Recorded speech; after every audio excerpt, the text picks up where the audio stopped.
জি বলুন। ম্যাডাম কিছু টাকা চাই। কি ব্যাপার, বর্তমান ভিখারিরা ঘরে ঘরে এসে ভিক্ষা করতেছে না? ম্যাডাম আমি ভিখারি না। যাও এখান থেকে, আমার কাছে খুচরা টাকা নেই। ম্যাডাম আমার খুচরো টাকা চাই না, আমার পুরো 2 লক্ষ টাকা চাই। কি? 2 লক্ষ টাকা? পাগল হয়ে গেছো নাকি তুমি? পাগলই হবে তুমি, কারণ অচেনা লোককে কেউ 2 লক্ষ টাকা দেয়? ম্যাডাম আমি অচেনা কেউ নই, আমার নাম নির্ঝর, আমি মোল্লাহাট থেকে এসেছি। আপনার হাজবেন্ড সাকিব আমাকে চিনে। কি? সাকিব তোমাকে চেনে? জি, আপনি আপনার স্বামীকে ডাকুন, উনি আমাকে চিনবে। সাকিব তো এখন বাড়িতে নেই, ও তো অফিসে গেছে। ও সন্ধ্যার দিকে আসবে, ও যখন আসবে তখন তুমি এসো। প্লিজ ম্যাডাম আমার কথাটা একটু শুনুন, আমার টাকাটা খুব জরুরি দরকার। ম্যাডাম আপনি আপনার হাজবেন্ডের সঙ্গে কথা বলে দেখুন, ওনাকে আমার নাম বলুন, উনি আমাকে চিনবে। ঠিক আছে, আপনি তাহলে দাঁড়ান, আমি কথা বলে আসি।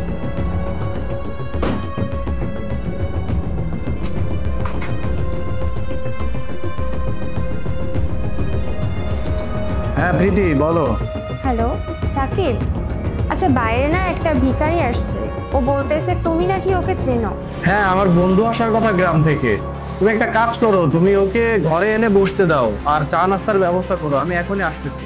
ও হ্যালো, আমি ওকে কিছু খাওয়াইতে পারবো না, তাহলে তুমি এসে দেখো।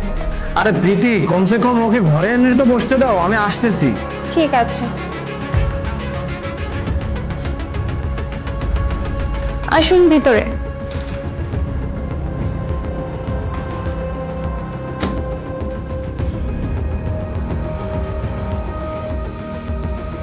আরে নির্ঝর, কেমন আছিস তুই? এতদিন পর মনে পড়লো নাকি আমার কথা? আপনি ওকে চিনতে পেরেছেন? হ্যাঁ বস এখানে। প্রীতি আমাদের জন্য চা নাস্তার ব্যবস্থা করো, যাও। আরে দাঁড়িয়ে আছো কেন, যাও। কি হয়েছে নির্ঝর, তুই এত টেনশন করতেছিস? বল আমাকে কি হয়েছে। আমি অনেক আশা নিয়ে আপনার কাছে এসেছি। আমার মায়ের না ক্যান্সার হয়েছে, ডাক্তার চিকিৎসার জন্য 5 লক্ষ টাকা চেয়েছে। আমি জমি বন্ধক দেখিয়ে 3 লক্ষ টাকা ম্যানেজ করেছি, আরো 2 লক্ষ টাকা বাকি আছে। আরে তুই টেনশন কেন করতেছিস, আমি নিয়ে আসতেছি। এই নে চা বিস্কুট খা, আমি নিয়ে আসি।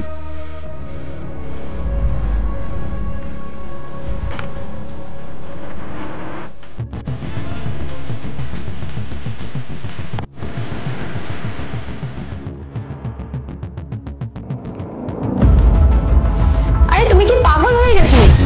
এই ভিখারিকে 2 লক্ষ টাকা দিচ্ছ? প্রীতি তুমি এখনো সত্যটা জানো না। নির্জার আমাকে তখন সাহায্য করছিল যখন আমার সাহায্যের প্রয়োজন ছিল। হ্যাঁ আমি কখন বললাম তুমি সাহায্য করো না?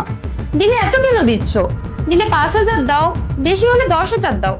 2 লক্ষ টাকা কেন দেওয়া লাগবে? আরে প্রীতি ওর 2 লাখ টাকাই লাগবে, ওর মা অসুস্থ। তুমি সত্যটা জানো না তাই এরকম কথা বলতেছো। হ্যাঁ তাহলে বলো, ও তোমার এত ভালো বন্ধু কবে বলো? প্রীতি তুমি সত্যটা শুনবে না? আচ্ছা তাহলে শোনো, তোমার মনে আছে আমি মোল্লাহাট গিয়েছিলাম?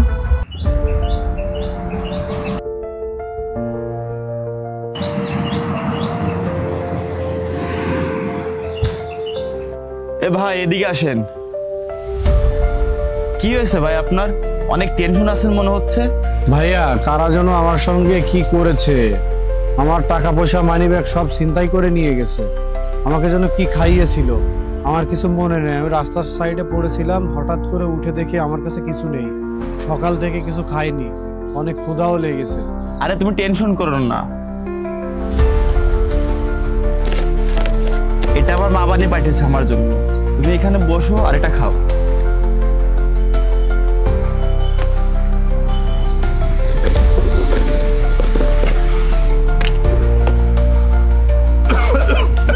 এই নাও ভাই পানি, হতো পানি খাও।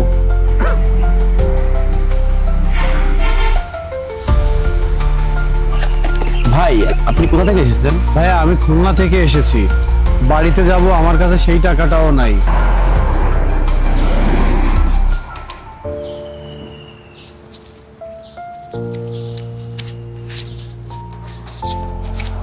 ভাই তুমি 1,000 টাকা রাখো, আমার কাছে এর বেশি নেই। অনেক অনেক ধন্যবাদ ভাই আপনাকে। আপনার কাছে কাগজ আর কলম হবে?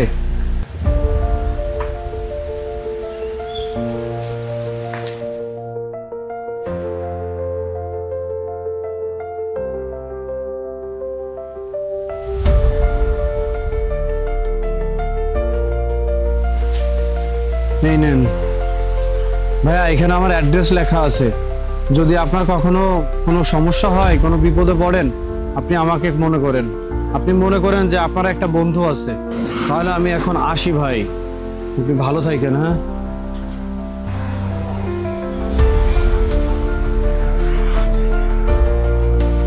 সাকিব, সাকিব আমি জানতাম না নির্ঝর তোমাকে এত উপকার করছে। আমি না জেনে ওকে কত কি বলছি।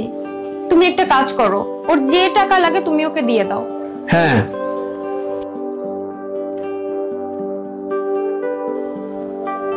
নির্ঝর,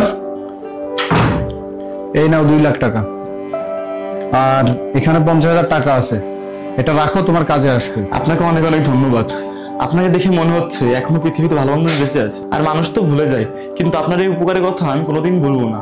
আরে নির্ঝর, আমি তোমাকে দয়া দেখাচ্ছি না, আমার কাছে অনেক টাকা আছে, সেখান থেকে তোমাকে কিছু টাকা দিয়েছি। আর তুমি আমাকে ওই সময় 1000 টাকা দিয়েছো, যখন কিনা তোমার কাছে 1100 টাকা ছিল। আর এটা কেবল একটা ভালো মানুষই করতে পারে। আচ্ছা, তাহলে এখন আমি আসি। আর আল্লাহ যেন আপনাদের দুজনকে অনেক অনেক ভালো রাখে, আর আমি এই দোয়াই করি।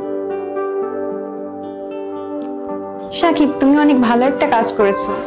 আমার এখন নিজের স্বামীর উপর অনেক গর্ব হচ্ছে।